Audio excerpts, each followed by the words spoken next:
Dabini kutaa Arsiiti. Seenaa durii keessattis kutaa sikkoo mandootii jechuudha. Uummata hin galuuf nuti tokkummaa lallabnaa isaan kalallaban gandatti as deebi'anii baale akkasii maaliin akkasii. Baale lafa maqaa lafaati. As yoo dhufte diidaadhaan diidaa lafa diriira irraa kaka'e diidaadhaaniin maqaa lafaati malee yoomi maqaa gandaa ta'e. Gara nama dhufte gadabeedhaniin gara nama dhufte albasoodhaniin kun maqaa moggaasa maqaa uummanni sikkoof mandoo moggaafatee ittiin wal waamuu jechuudha. Uummanni kana hin beekne dhufee ishee as bahee gadabillee biyya haa jedhuure. Deebi'iitiin immoo albasos biyya haa jedhu. Horri qamadii isa fakkaatu qotu albas biyya haa jedhu sunis as bahee miti kanaa miti. Yeroo kamuu fakkeenya kutaa biraatiifis ka ta'uu qabu uummanni sikkoof mandoo uummata jajjabaa bineensa jajjabaa ofirraa qabee ta'a uummata Sidaamaa. Uf kabachiisee jechuudha. Tasa ta'ee daangaa isaarraa buqqee hin beeku. Seenaa Oromoo keessatti lafa ofii tiffatee asiin ga'aa ture. Seenaa kana hin beekan. Dhufanii amma fidanii uummata sikkoof mandoo olii buusuuf diqaalaan afaan bartee nu keessa guddatte uummata sikkoof mandoo bakka hin buune nuti baale nuti maal jedhani. Baale maqaa lafaati malee maqaan kutaan yookaan sabni baale jedhamu hin jirus maqaa lafaati. Kana waan tokko obboleessa kiyya waan matakkitti dubbadha maal godhuu qaba Arsiin maal godhuu qaba isiniin fakkaata amma ijaaramuu qaba. Arsiin amma jabaatee wal ijaaramee diina nu keessa teesseetiin Arsii addaan qoqqooddee lafa Arsii addaan cicciruu barbaaddu tana hudhee of keessaa baasuudhaaf Arsiin biyya alaallee biyya keessallee ka jiru ijaaramuu qabaa jechuudha. Ijaaramtu malee waan kan ofirraa dhaabuu hin dandeessu. Tortortuuwwan gantuuwwan akkanaa tanniin tanii of hin beekne tana eenyummaa isii tan beekne tanniin garuu hudduu ishii keessatti muka nattee of keessaa yaastaa jechuudha. Kanaafuu ijaaramuu barbaachisaa. Kanarratti jabaannee odoo hojjannee gaariidhaan jedhaa hojii gubbaa waan jiruuf baay'ee naasa'u garuu maayyiboota tan of keessaa ari'uu qabna jedhee tan yaadaan. Mee afaaniin na qabde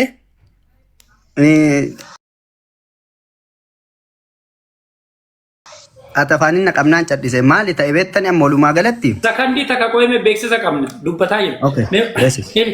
Beeksifni kenna wanti irratti dubbataa jiru baale biyyaa baale godinaa miti kan irratti dubbataa jiru. Baale biyyaa miti odoo Niiwoorkiin illee haa taatu rakkoodhaan itti dacheessuun dachee kenna. Ufullaaltonni baay'een ni jirti. Yeroo maraayyuu dooktorri kan dhuftanii na gaafattan. Moo booleen orrobsito moo booleen akkana jettaa warroota naan jedhanii natti dhufanii ni jiran yeroo baay'ee jechuudha. Isinitti dubbata. Daangaan saamamaa jira. Daangaan godina naannoo sanii saamamaa jira. Sumaaleen keessa seentee uummata keenya buqqiftee dachee keenya qabattee jirti jechuudha. Kanarratti yoo gootummaa qabattee dhattee daangaa irratti loluudha kasi barbaachisu jechuudha. Yookaan afaan kan kee qabadhu baale biyya hin jedhinis faayidaa hin qabdu ati. Kanaaf yoo dandeettan wal kakaasaa wal ijaaraa waa'ee daangaa sanii akkamitti ofirraa faccisuu dandeenya. Booranni ofirraa deebisaa dhahee jechuudha. Nuti garuu tokkummaa keenya beesinee mallaqaan ta'u wal qarqaarree wal duukaa dhaabbanne daangaa keenya kabachisiisuu qabna kan jennu haasa'aa jirra malee baale biyyaa miti odoo fooqii gubbarrallee ol kortee teessisan dantaan qabu biyya abbaa kiyyaatti lafa kiyya kana godina kiyya kanaaf kan na jedhaa jiru.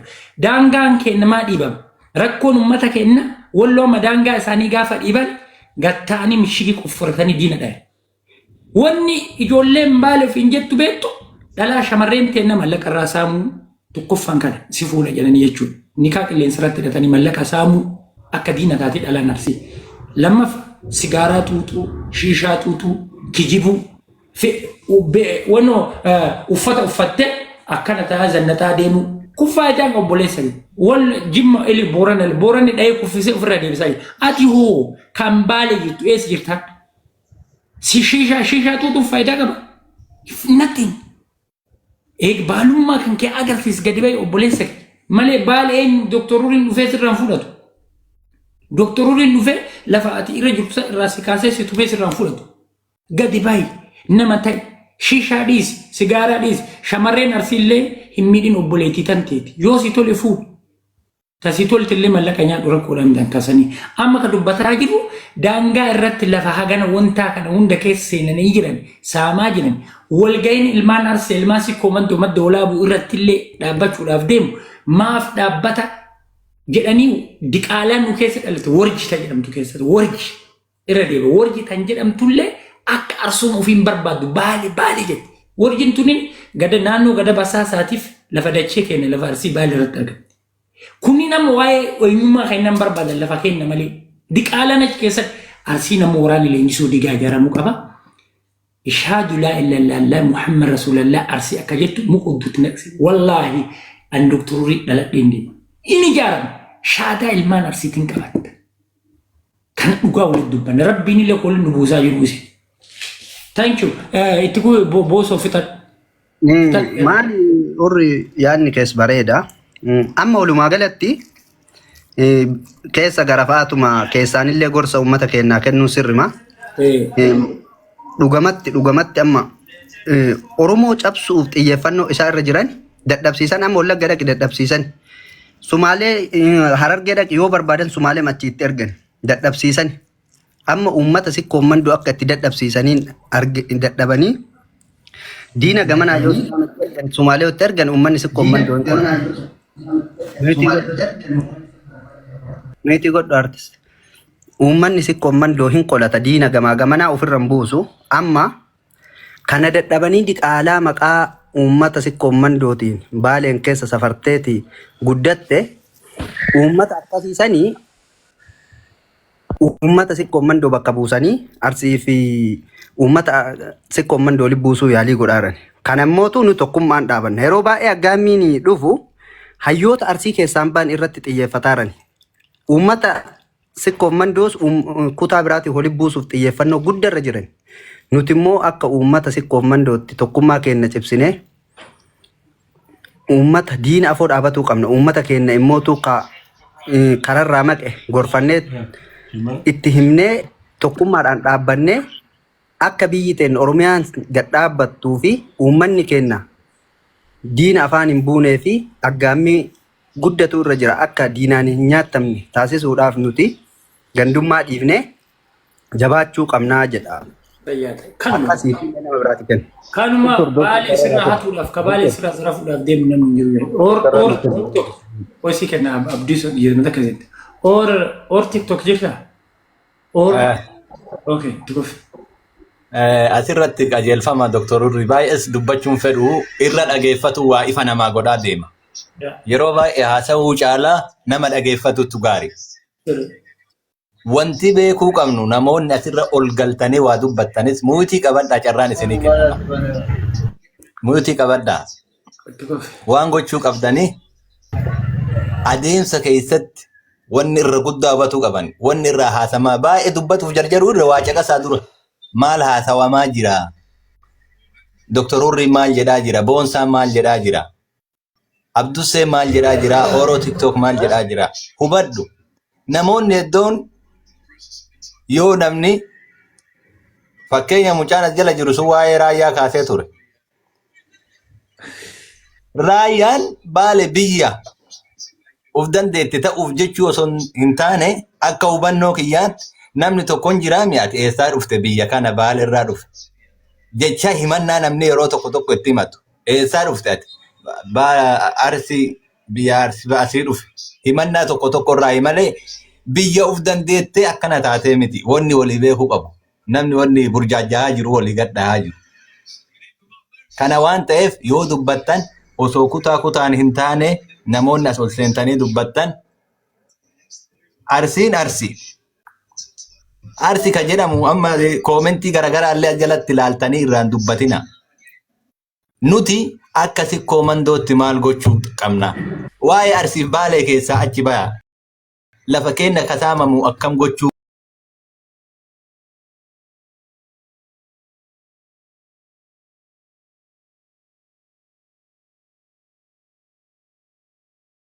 waan biraa jechuu irraa miti nama gandaan kutaadhaan gargar nu qooduu deemu. Report irra godhu.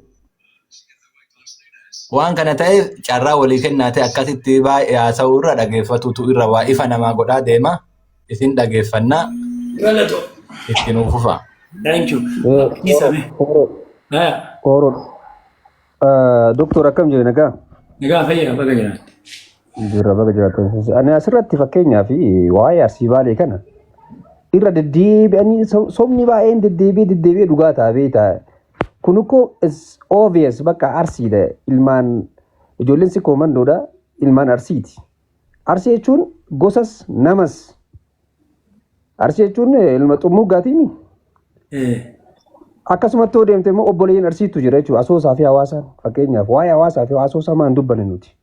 Waa'ee baareentuu maan dubbanne. Waa'ee gosaa fakkeenyaaf ijoolleen baalee waa'ee ijoolleen kajawaa yoo fudhatte raayituu yoo fudhatte ilmaan mandootiimi. Ijoolleen kun arsummaa yoo akkatan never ever akkasii himaan. Warroonni ammoo arsii ijoollee arsii kana walii buusuudhaaf bakka yeroo baay'ee ajandaa godhan nurraa dhaabbatanii jiruuti. Baalee lafa obvious abbaan biyyatti illee qabate mirga isaati si jiraami. Baalee fakkeenyaaf gosa keessa gosa baalee jedhamtu akka hin jirtu walaafa baalee jechuun obvious bakka akkuma diidaame jedhamtu hin dhagamaami sagaleen kiyya. Hin dhagama. Akkuma diidaame jettu akkuma gadab jedhamu lafa jechuudha. Arsii irraa baalee fakkeenyaaf namoonni tokko baalee biyya yoo jedhe arsii maal irraa gooti fakkeenyaaf yoo baalee samayii taate arsiidha don't care. Garuu immoo dhugaa isin jedha baran. Arsiin lafa baalee caaluu qaba bar dhugaa dubbachuuf nama baaleeti fakkeenyaaf. Arsiin lafa baalee bonnusu qaba boleessa kiyya gadab deemi yoo barbaadde as diidaa deemi. Garuu immoo maal akka tureetta dubbiin kakkee dubbii sirrii ili kan jedhaa jiru. Ili meegzee tokko waa tokko dubbiin akka dubbatu dubbii ajaa'ibaati galatoom obboleessa kiyya. Asuma irratti illee si galateeffachuu barbaada. Maali kan jedhaa jiru beektaa? Hamajaajota mi'aan kutaa shanii moo kutaa jaarra barannee kitaaba afaan Oromoo kutaa shani? Kamaal maal? Onnoo hamajaajota mi'aanii kan jedhu kutaa shan moo jaarra barannee? Waan akkasiiti. Maal jedhaa sangoolee sadiitu jira. Gurraacha, adii, deebee tokko inni raafate. Amma maal jedhaani sardiinni tuni sangaa adii kana fagoodhaan mul'ata of keessaa baasee jetti. Hin baaste. Hin baasan. Hin nyaattan. Sangaan daalachi kunillee fagoodhaan mul'ata ati gurraacha mul'atu daalachi kanallee baasee jetteen. Tolee jedhanii ni baasan. Hin nyaataman illee gurraachi. Amma macarashaa daalachi illee nyaatame gurraachi kophaa hafe. Kophaa hafeeti. Macarashaa adda hafee hoogama ilaalu adda. Hoogamas ilaalu adda. Ilmaan arsii, ilmaan sikkoo mandoo wanti nurratti dalagamaa jiru kun waan sana. Fadhiidoon teenna waayyaannee waan nyaatteen gabbattee jedhe Oromoon. Fadhiidoon teenna ta waayyaanni baale jechuu malee fuundurri kenna maali? Amma lafa kenna saamaa jiran daangaa argaa jirtatillee. Ijoollee godina sana. Asirratti Dr. Hurri asirratti waa hima. Ila namni fakkeenya waa'ee baalee haasa'u kun yeroo baay'ee baalee gadaboo jedhee warra kun wallaahi jarri kun histiriin beekan si miira histiriin beekan illiterate warri kun warra baratiin akkasii himan bakka fakkeenyaaf warra ijoollee baalee ijoollee qulqulluu madoolaa budeemi asraayituu deemi nama tokko Sumaalee 30 ajjeesaa bar lafa isaa irratti baalee saamamtee mee alagaan saamamtee barbaadime ijoollee qulqulluu ijoollee warra kajawaa fa'aa jechuudha. Warra ijoollee raayituu gurguddoo ijoollee mandoo jechuudha akkasii himan warri akka baaleetti tokko dubbadhu jechuudha. Asoomni brown color jedhee waasa that's right. Abbaa keenya ati abbaa kiyyaan eenyu nuu hin haaru yaa obboleessa kiyya. Arsiin ammas brownidha akkasii himan. Abbaa kiyya eenyu hin haaruwan. Abbaa kiyya eenyu nuu hin qixxeessuwan ammas. Abbaan biraa immoo abbaa isaa ishee gochuu qaba jajuu qaba eenyu olii dabarsuu qaba sun. Sii galee. Oromoo kana yoo jedhu Oromoo gadii miti. Atis abbaa kee yoo ka jajju taate anis abbaa kee jaja. Nuti immoo waa'ee gandaa miti maka dubbannu waa'ee lafa madda olaabu is okay Oromoo irratti gara Oromootti cittee yookaan ilmaan Booranaatti fudhatee yookaan ilmaanuma Baareentuutti fudhatee that's okay garuu immoo maaliif gara Sumaaleetti citti. Kana nuti alloo hin goonu jechuudha isaa kun No. Brother, let me tell you. Boorani lafa of danda'e qaba. Sikkoo mandoo lafa of danda'e qaba. Teessumni keenya qubsumni keenya adda. Oromiyaadha nuti tokko marakkoo laamti. Amma laala asirra kan beeku qabnu Booranaaf Gujiin nageellee maaliidha lafa teennaa jedhanii irra wal lolaa jiran. Kunillee sirrii miti. Maaliidhaaf dubbata. Booranni lafa nuu kennaan jenne. Fakkeenyaaf Shawaan ni jira amma. Shawaa fi Arsiin daangaa walii hin beeknu nuti. Fakkeenyaaf daangaa tokko jira Arsiin gamana isaanii kun jechuudha. Amma lafa Arsiidhaa lafti arsii bushooftuu yookaan dabra zayitii saniin gadi leenjisoo diigaa gadi kutee jira gonkumaa gadi hin darbitu diinni jechuudha. Lafti kun achi gadi arsii jira. Kan gadi darbu Oromoo Tuulamaa qofa. Sigaltee amma asirratti maal godhan lafuma dheeraa wanno Adaamarraa jalqabanii haga dheeraadhaa shawaadhaa jedhan lafa kana bee arsitu irra jiraata. Irra guddinni rakkoodhaa miti. Ammoo deebaniiti baatu maali shawaa Adaamitu maali jedhanii shawaa jedhanii gadi kutee. Shawaa maali barbaachisa shawaa jechuun. Uummanni arsii shawaadhaan keessa hin jiraatinaa jedheeni hin fudhatinaa jedheeni irra hin jiraatin lafti Oromiyaa guutuun kan shawaati rakkoodhaa miti. Oromiyaa keessa inni sobu shawaa jala irra guddinee jechuudha. Magooddanyoonni kiyyallee asirratti shawaa jechuun inni lafa fakkeenyaaf gosa Oromooti miti shawaa lafa. Amma maaliif dubbitan? Taargeetiin kun beejarana Oromoo wal nyaachisuudhaaf kana godhaa jiranii bee Oromoo kana walitti naqanii wal nyaachisanii lafti kun lafa keeti jedhanii uummata Oromoo wal nyaachisuudhaaf kan hojjetaa jiranii. Ijoollee shawaa nu jaalatti nuti ilmaan arsii keessattuu kabajaaf jaalala guddaa walii qabna. Uummanni shawaa lafa arsii nuu kenna maqaa nu moggaasa asii agaasii nuu kutaati nuu kenna hin jennu uummanni shawaa. Yoo dhugaa uummata shawaatiin naan fooqiin Finfinneen keessa jiru fooqiin Bushooftuu taqilaallaan abbaan qabu uummata shawaati mi'aa kennan yoo dhiirummaan kan arsii shawaa walitti naquun hin danda'amu. Anamma ilmaan shawaa dha'uu na wayi. Maaliidhaafi seenaa walitti qabna. Lafa gaafa rakkoodhaan nutti baqataa turan hawaasni isaanii wajjin jiraataa ture jechuudha. Shawaa walitti dubbachuu hin dandeenyu hadhallee barullee. Haa ta'u malee garuu dubbiin kun maaliif lafa dheeraa haga dheeraadha qotee bulaan kenna bara nabichaa nyaata. Bara dhufu irraa ta'a. Hin ta'u kunis lafti ilmaan arsee dhiigaan dhufne miti. Kanaaf amma yoo shawaadha yoo jedhaman fooqiin Finfinnee kun hundi uummata shawaatiif. Intalli shawaadhaa lafan qabdu kennaafi mee uummata shawaati yoo naata fooqiin akkana ilaallamu kun ka hojjetamu shawaan namni tokko fooqii keessaa hin qabu jiruun qaban yoo dhiirummaa qabaatan kana kan godhamuu qabu shawaadha yoo yaadan jechuudha garuu arsiidhaaf shawaan yoo minillee waliin turu kan dhiiga kenna walitti xiribbaadhaan rukute jiraal Taaddasee Birruuti. Like me tell you garuu warri maqaanaa kenname waa xiqqashoon dubbadhaa. Nagaa jirtu akkam jirtan Oromoota ani ilma Tuulamaati. Waan xiqqashoon isinitti dubbachuu barbaada. Tokkoffaa ilmaan siqqoo mandoo adda qoqqoodanii adda babaasuudhaaf diinni kana hedduu seene kanaaf gurra kennuu hin qabdan. Gochaan amma godhamaa jiru kun jechi amma jedhamaa jiru kun diinummaadhaaf lafti Oromoo dachiin siqqoo mandoo akka kabajamneef akka tokkummaadhaan waliin hin qabsoofneef wanna isin irratti hojjetamaa jiru kun warri kana odeessu kun diina kana immoo tokkummaadhaan fuuldura dhaabbachuu kan isin irraa eegamu. Dachiin kun dachii Oromoota maraati. Dachi isin ilmaa siqqoo mandoo ilmaan hangafaa waan taataniif ilmaan barreentoo keessaaf hangafa waan taataniif dachiin kun waan isiniif maluuf achirra jiraattanii baga jiraattanii yoo dadhabdan Oromoonni marti dachii ofii qaama ofii waan ofii kabachiifachuudhaaf qurxiidha. Isinirraa sagalee qofatu eegama. Rakkoo isinirratti ga'e sintu ijaan arga sintu beeka. Oromoota maratti yoo kophaa dandeessan kophaa birraa dhorkuudhaaf qophii yoo dadhabdan Oromoonni marti sin duuba jirra. Dachii keenyaaf qaama keenyaaf qabeenya keenyaaf wanna duubatti irra deebinu hin qabnu. Lafti kun immoo lafa seenaati ni beektaa si'iif immoo Oromoota maraaf dachii seenaati. Seenaa gubbaarra immoo kataa'u hangafti immoo arsiidhaa irra jirtanii afaan tokkoon maqaa tokkoon karaa tokkoon irratti qabsaa'uu qabnaa. Dachiin teenya saantiba takka nurraa sharafamuu hin dandeessu. Anan jedhuun ergaa dabarsuu barbaada. Kanaaf tokkummaa isin barbaachisaa diina isin hedduu seenee adda isin qoqqoodu kan ammoo tokkummaadhaan ofirraa dha'uu qabdan anan jedhu yaada qabaa galatooma. Fayyaa ta'e Rabbi umrii isaa dheeressu sanyii Jeneraal Taaddasee Birruu sanyii Badhaadhaa Dingaasaa. Thank you. Kan ijoollee maali? Koyee dubba gisee takkan dubbatan. Haaji Adamsaa Addoo. Baay'ee hojii guddaatu harkaana qaba. Nagaa oltee akkam fayyuma jirtu qaqqaaliiwwan ilmaan Oromoo. Biyya jiran fakkaatu ni koosee. Kokosa ayee si kokosa ayee jira. Naguma fayyaa akkam? Nagaa baga jiraan. Oguma waliinuu jira. fayyumami ila yaada afaanii qabdan xumuradhaatii nulleen dubban.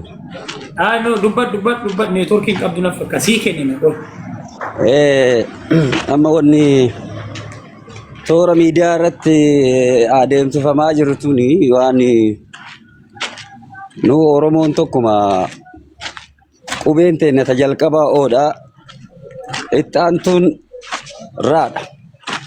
Nu ilmaan Oroo lagaa wal qoqqooduun kun yeroo diinni gargar nu baaseetiin nu faffacaasee jidduu keenya seenee bu'aa isaa barbaaduuf nu facaasuu barbaaduttis ofirraa ittisnee gootonni keenya ka armaan duraan nurraa ittisanii har'aan nu gaanii biyya tana nu kennanii jira. Amma yeroo kana keessatti immoo yeroon keenya yeroon salaa biyyi tun nu harka jirtutti Harargee, Shawaa, Jimma, Arsii jennee wal arrabsu jira. Keessattuu yoo aga appilikeeshiniin tiistooksii kun dhufe waan baay'eetu deemaa jira. Wanni baay'een wal jibbaan wanni sila gurraanillee dhaga'uun barbaanne hedduutu deemu jira. Wantoonni kanneen immoo maal gochuu qabna amma Arsii, Harargee, Jimma, Wallagga jechuun sun taane roorroo nu nyaattu walitti birmanne walii galtee humnee ofirraa qolachuu malee of lamaanii lagaa wal qooduun qomoon keenya gargar maqaa addaatiin wal waamuun Arsii Shawaa maal ka jedhan kun gosuma dhaloota babal'ina balballi bal'attee gosa taatee akkasumaan bal'atee aanaa godina ta'ee bal'innuma gosa dhalootaati hidda zarii namaati malee waan oromummaan gargar nu qoodu tokkollee Arsi hurri mee fooloo naa deebisitta jamaasii barreessaa hojiirra jira biizii ta'e. Okay. Naa deebisee hurri. Amma toora miidiyaa gubbatti ba'anii fakkeenyaaf waan ijoolleen Arsii fi ijoolleen Harargee dubbatan waan isaan dalagatan wama waliinuu argu jiru. Sirrii miti waan namni tokko gosa bakka bu'uu hin danda'u. Sun hamaallee yoo ta'e hammeenyi kama isaatan malee ka gosaatii miti. Ammallee namni onlaayinii irratti fooloo fi laayik kana guddifachuuf jecha waan adda addaa suuraa namaa gaggara galchanii maqaa gosaa arrabsanii maqaa goototaa xureessanii kaayyoo goototaa balleessanii waan baay'eetu deddeemu jira. Wanna kana immoo nu wal taanee yoo hin balaaleffannee diinaaf immoo karaa bannee irraa jechuudha. Diinaaf karaa banuun nurraa hin eeggamu. Kaleessa gootowwan qaqqaaliin lubbuun isaanii itti dhabamanii miidhamanii qaamaan miidhamanii lubbuu dhabanii biyyee ta'anii biyyatti makamanii har'a Oromiyaa tana asiin dhaqqabaniiran. Adda waan cuftinuyyuu harka keenya jirti. Rabbiin dhugaan balleessu wanni martinuyyuu yeroo fi eeggattee dhuftee jirti. Amma fakkeenyaaf biyyitummaan guutuun harkuma keenya jirti jecha. Kan achirra taa'e qeequ kan jalaa waa dhiibu deeggaruu. Wantoonni kunniin immoo haa balaaleffannu walumaa gallee maal jennee miidiyaa irra baaneetiin toora miidiyaa irratti fuula keenya nu haa arganii fi waan hamtuu dubbachuun waan gaarii miti. Kawaa balleessu immoo kuwaa balleessaa jira maal anuma bira taa'ee waa balleessa isinuma bira sima bira taa'ee waa balleessa numa bira bakka kan immoo ofirraa haa balaaleffannu. Nu cinaa taa'ee miidiyaa banatee miidiyaa beekamtii hin qabne kan dhuunfaa isaa akaawuntii dhuunfaa isaa ittiin gosa tuqee wal jibbaa jidduu tana baay'isuudhaa fi namoota waan akkana kana irratti Arsii kokos ana ili waa tokko jechi kan kee jecha sirri amma fakkeenyaa fi lafti keenya Sumaaliidhaan saamamee jira daangaan jechuudha. Haga alaabaa ofii dhaabbattee jirti jechuudha. Maaliif wanta miidha keessa deemteeti lafa keenya saamtee dhaabbattee jirti. Kanarratti mee fakkeenyaa fi ilmaan Oromoodhaan anumarraa nu jalqabee yookaan sirraa nu jalqabee dachee gahaa qabaachuu dhiisuu lafa gahaa qabaachuu dhiisuu dandeenya. Nuutu lafti sun irra dhalanne lafa hin qabnu. Har'a Sumaaleen daangaa keenya keessa seenteeti lafa keenya irra dhaabbachuun alaabaa isii lafa keenya saamuun wantichi kun mee akkamitti ilaaltame? Kun ammoo seera mootummaan kun eega mootummaa Oromoodhaa ta'e. Taklamistee Dr. Abiy Ahmed Oromummaa kennuuf hin dandeenyu. Shimallis Abdiisaadhaa Oromummaa ramuu hin dandeenyu kennuuf hin dandeenyu. Mee eega pirezidaantii naannoo Oromiyaadhaa ta'e lafti alagaan keessa dhaabbatee alaabaa itti cuqqaalee eenyummaa kana kan godhu maaliif barbaachisa? Lafti Oromoo maaltu qabdi? Bara Tigreedha alagaan. Bara kana ammoo maal jennamee obboleessa nu dhibee. Mee obboleessa nu kennee. Naannoo tollee diraayivii godhu jira mee laa kennee diroo. Mee Arsii kokosa obsi gashi. Amma fakkeenyaaf yaadni ati kaasite yaada bal'aadha. Sirriidha. Naannoon biraa naannoo keenya seente ammas Oromiyaa seente alaabaa qaraachi keessa hin dhaabbanne laftana maqaa ishiitiin mirkaneeffattee alaabaa keessa dhaabbattee lafa waan ofii godhatte waan ofii eega nu walii galtee hin qabne eega nu wal nyaannu ganaa Finfinnee keessa fiddee dhaabde. Ganaa beeki gaafa nu lagaan wal qoonne qaraayyuu maaltu jira si fakkaata? Akkuma sangoota sadii fi waraabessa jedhan.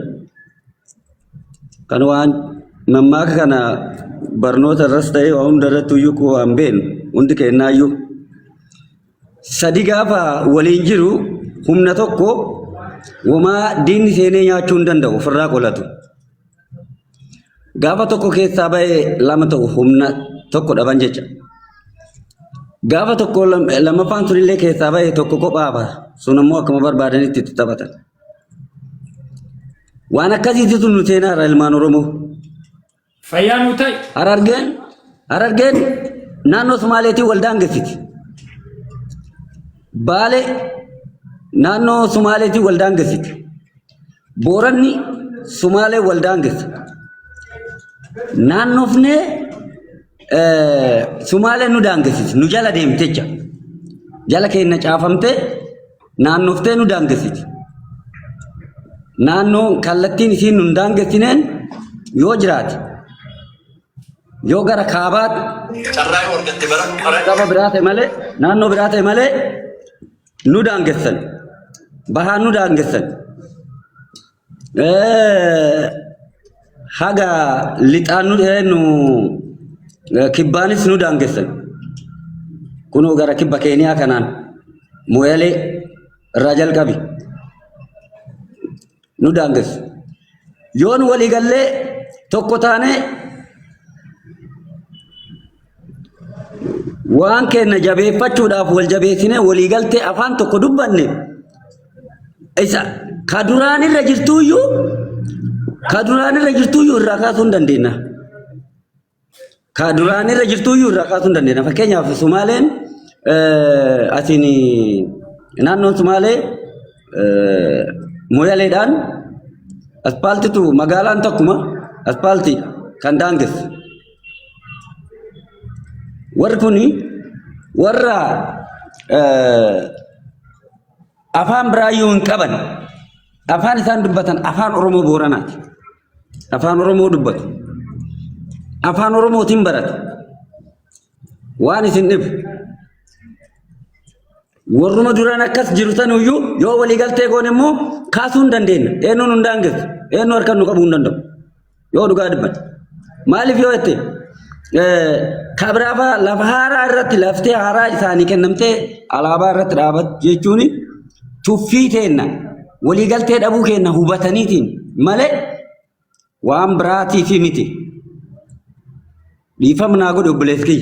Thank you. Jalqaba roorroo ofirraa deebisuuf dura walii haa gallu ufii kennaayyuu roorroo walii taanee maqaa wal balleessaa jira. Galatoom kokosa sa'aatiin kan kee dhumee jira galatoomii yaada gaarii nu dabarsite. Okay. Ayyasis galatoom. Galatoom. Ayyettu kufi jiksumee nu kaane. Tukufi. Warri waa tokko beekuu qabna waa'ee Somaalee kana waa tokko beekuu qabna Oromoon. Amma diinni Somaaleen akka lafa Oromoo qabatu godhaa jiru warra duubaan jira. Warra Oromoo kana addaan bittinneessuudhaaf addaan bittinneessee Itoophiyaa san ijaaruutu waan kana hojjetaa jira. Maaliidhaaf saniif fakkaate? Lafa kana cicciranii Oromoo irraa gara Somaaleetti kennanii gaafa Oromoon cabe Somaalee kana rukutanii guyyaa takkittiin biyyattiin biyya Itoophiyaati jedhanii ari'uu barbaadan. Kanaaf warri qumaarii taphataa jiru warra Itoophiyaa ijaaruudhaaf deemaa jiru san jechuudha. Kan akka kaasee lafa Oromoo akka seenteetiin lafa Oromoo qabattu Oromoo kana akka ajjeeftu Oromoon kun akka biyyattii isa keessatti cabu kan godhu jechuudha. Kanaafuu dura Oromoon keenya tokko ta'ee akka Oromoon maatii tokko taanee hin beekna. Asirratti Oromoon garuu amma qawweellee qabatee jira. Akka Arsiitti illee akka Shawaatitti illee akka Wallaggaatti illee akka hundaatu jechuudha. Akka Booranaatti uummanni keenya meeshaa hidhateetiin akka Wallootitti diina nu nyaachuudhaaf deemu kan ofirraa dhowwuu qabaa jechuudha. Gaafa Arsiin ka'eetiin diina kana rukutuu qabe Sumaaleen tun bakka dhabdu dhabdi beeka. Gaafa Harar ka'eetiin diina rukutuu jalqabe Sumaaleen tun bakka dhabdu dhabdi. Garuu uummanni keenya akka kan hidhanne godhaa jiru warruma ammaati duratti maqaa waamte sani akka Shimallisii amma warra aangoo gubbaa jiru warra Oromoo balleessaa jiru warra Oromoo balleessee Itoophiyaa ijaara jedha goobana durii goobana ammaa kanneen jechuudha. Kanaafuu uummanni keenya uummanni Arsii hidhatee tortortuuwwan Baalee tan of keessaa baasuu hin dadhabu garuu akka tokko ta'utti irratti hojjechuu qabna. Warra gabbaateetiin Arsii addaan qoqqooduudhaaf Arsii bichaadhaa miti hurrii argitee jiraate uummata Harariitiif uummata Oromoollee uummata Harargeetiif uummata Oromoollee Arsiillee walitti naquudhaaf waan jabaa hojjetaa jiranii jechuudha. Kana beennee dura Arsii tokko goonee achi booda dammoo Harariif Harargeef Oromoo Arsiillee tokko goone gaafsan diinaafoo dhaabbachuu waan dandeenyuuf waan kanarratti jabaannee haa hojjennu haa ijaaramnu ummanni Arsii ijaaramee warra tortortuuwwan maayyibootanii Oromoo addaan qoqqooduudhaaf Arsii addaan qoqqooduudhaaf Baalee lafaa maalii jettee deemtu Baalee biyya jettee deemtu tanniini harka isaanii cabsuudha morma isaanii irraa muruudha. Eega isaan ummata keenya addaan diiguudhaaf sassaafatanii bakka isaan jiranitti morma isaanii irraa muruudha. Kana waan takkitti duubatti deebinuu qabnu waan sodaatu hin qabnu kanarratti jabaannee hojjechuu qabna. Oromoon Oromoodha. Oromoo keessaayyuu akkuma amma ijoollee siikoo dootillee haa ta'u ijoollee Booranaatiif ijoollee Wonnoollee haa ta'u garuu kan nutti deemaa jiru waan guddaa ta'e Oromoo kana cabsuudhaaf deemaa jiranii kanarratti beennee tokko taanee hojjenneetiin diina kana ofirraa haa deebisnu jechuun barbaada. Galatooma. Thank you. Hordoftoota keenyaa fi kabajamtoota keenyaa Booranni yeroo ammaa kana daangaa ofii kabachiisuudhaa fi jara mukatti naqee ofirraa duukaa jiran kan jechuudha. Laala dhagaa Oromoo bar wayyaaneedhaa bar wayyaanee akkanti wayyaanee nutumaa turte. Ummata keenya daangaa irratti fixa ajjeesaa turte rakkoo hamaan dura gahaa ture bara jarmaa muutii qabadhu. Namaanii fi ammas ammoo bara Oromoon biyya bulchu.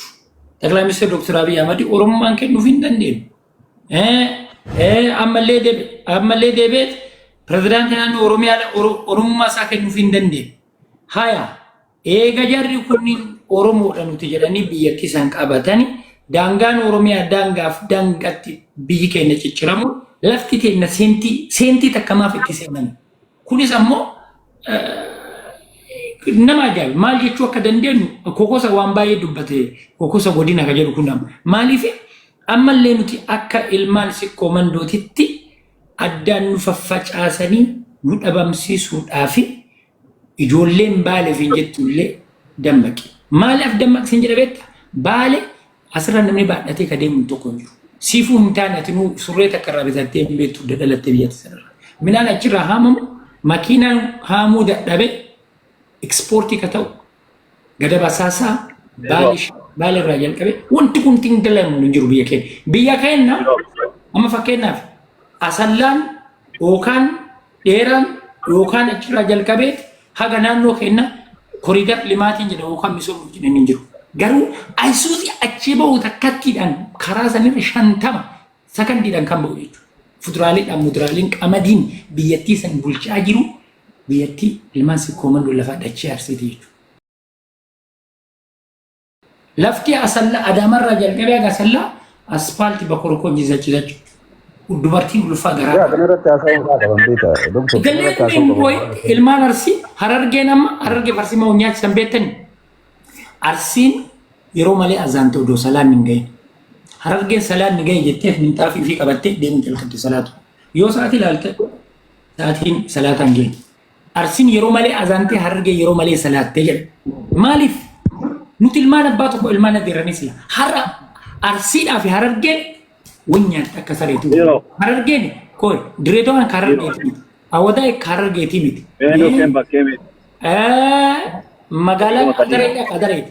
Harargeen hin jirtu lafa dhabde saamamte qe'ee saamam jima ofiitu seeraan hin gurguramu. Haa ta'u malee kana dhabamsiisuudha kana sirreessuudhaa fi harargeen illee gammadne arsiin obboleeyyan keeti. Ilmaan abbaa tokkooti. Harargee kan gaafa Sumaalee irraa buqqaan ka qobachiise arsiidha. Dhaqi bishaan gaarii lafa ani nuun qabu bishaan gaarii lafti sun lafa keenya. Hin taphachi. Seentii tanan qabu lafachi. Harargeen gidi bishaan lafa gaarii hawaasa laangaannoo irratti argachuu nuun arganne akka ilmaan sikkoomandooti. Lafa san irra jechuudha. Harargeen shanacha qobachiise juunaddi isaa lafa akkas ani nuun irra qobanne.